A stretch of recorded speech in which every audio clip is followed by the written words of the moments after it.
Good morning! At Sabado ngayon, nagising ako ng alas 6 at para mag-prepare ng ating kakainin at nag-init na rin ako ng tubig para magkape.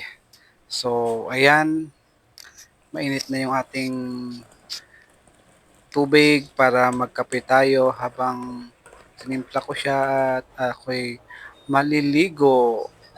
So, katapos niyan ay natapos kagad ako sa aking pagligo. Ayan, Sabado nga pala ngayon guys. Ano? At ito, nagbibihis na rin ako para prepare na ating mga gamit. Dahil Sabado ngayon. And then, syempre, hindi pwedeng walang suklay. At syempre, may pabango na rin tayong gagamitin. Ayan, magsuklay muna tayo habang nakatingin si Mingming sa atin. Ayan, naghihintay yan sa pagkain din. So, ayun, at naka-ready na itong pagkain. Ang ating ulam dito is carne norte. Ininit ko na lang siya kasi ulam namin kagabi. At siyempre may kape rin tayo. So, ito yung ating agahan ngayong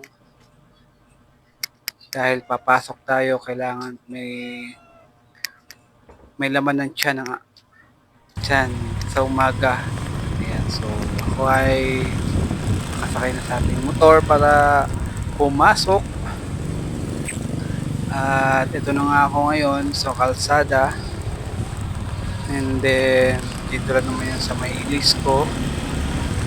Kaya mabilis lang din akong nakarating. And then, ito na nga. Andito na tayo sa to go. At kailangan natin mag biometric. Ayan. So, 7:48 na po yan. Time in natin. And then, balik tayo doon sa ating motor. Kailangan talaga yung mag-biometric para sa ating sasahurin. Ayan. So, ito na nga. At alas 10 na ng umaga, break time na namin. Kaya, lumabas na kami para mag-break time. And then, matraffic dito banda.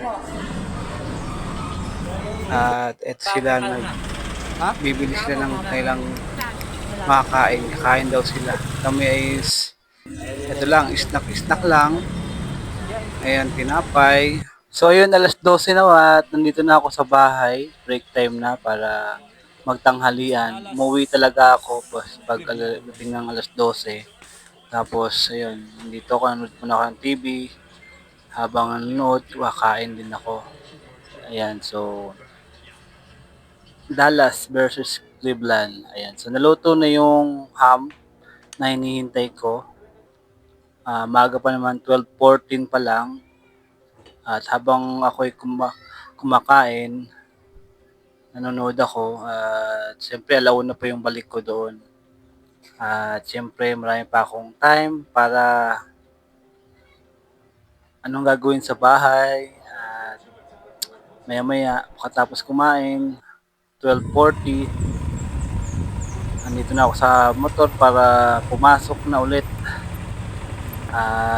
Siyempre malapit lang naman din yung Tugo. Anytime pwede din ako umuwi or hindi ako umuwi dahil minsan nagbabaon din ako. Ayan. So, nakahiligan ko talaga umuwi. At ito, nandito na ako sa aking trabaho din. Papark natin yung motor. Dito lang din yan. Ang parking ng mga motor and then ayan. So, lock lang natin to at lalagyan ng cover. At siyempre yung alas 5 na, pauwi na rin. Nag-biometric na rin kami dito. Ayan. At salamat din sa panonood. God bless.